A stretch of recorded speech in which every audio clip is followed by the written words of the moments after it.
Hello. Eli. Our colleagues from Warsaw. I'm Radosław. Good to meet you. Hello, Eli. Kasia. Nice to meet you. Basically, we are trying to film something like the history of some period. And our colleague Darek. Hi, how are you? So as I said, it's almost 300 years old. It's closed. Now, one Jewish foundation from Warsaw became an owner a few months ago, and so they are going to establish here some, let's say, cultural center, or there's also idea to establish a museum here, which of course we really hope it will happen. Yes. It's a very small town. It's not a cultural center. It's not. You don't find many historical monuments here except of this. Darek is a director of a local school. There's only one school, preliminary school and gymnasium. For a secondary you have to go to Bielsk.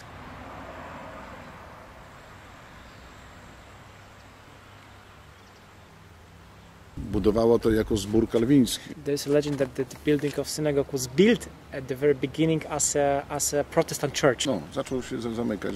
And as there was not too many Protestants, this local owner, she said to the Jewish, I will sell you the building and you will be able to build the synagogue, but only if you will collect during one night a million local money. And they did it. Jest oczywiście legenda, bo It's a legend. od razu budowane jako... Historians they claim that it was built at the very beginning as a synagogue.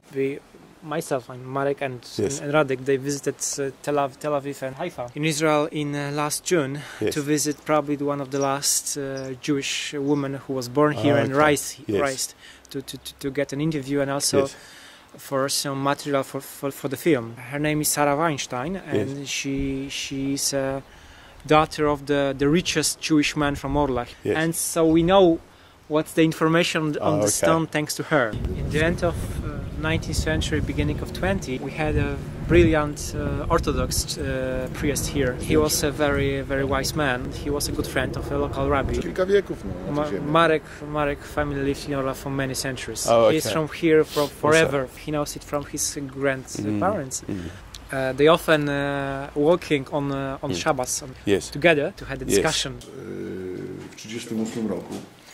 I told you about this big fire of 1938. So the synagogue was first burned down then, when all this part of center of Orla was destroyed. Also, synagogue was partly destroyed. It was the first time. It was not the only synagogue. In front of the main building, it used to stood two other wooden synagogues. You can see it on the old photos. These two wooden synagogue was also destroyed.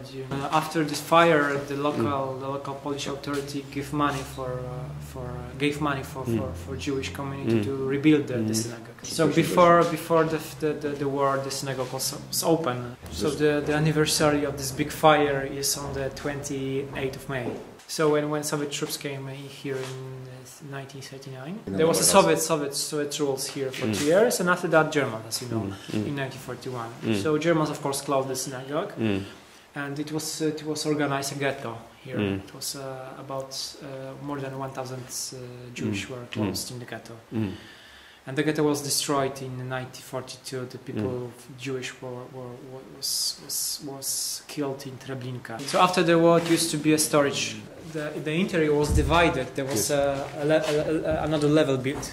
Even after the war, majority of this fresk remained, as the synagogue was not used. It was a storage, and then it was just closed, and nothing happened here. During the Soviet-German war in 1944, when the front was here, local people just found a shelter here in the synagogue. It was the biggest and one of the not too many let's say stone building. It's the biggest synagogue in this part of Podlasie region. In the 80s, the idea to establish a culture center here in the synagogue was raised. The local authorities did some reconstruction, but they did one big mistake.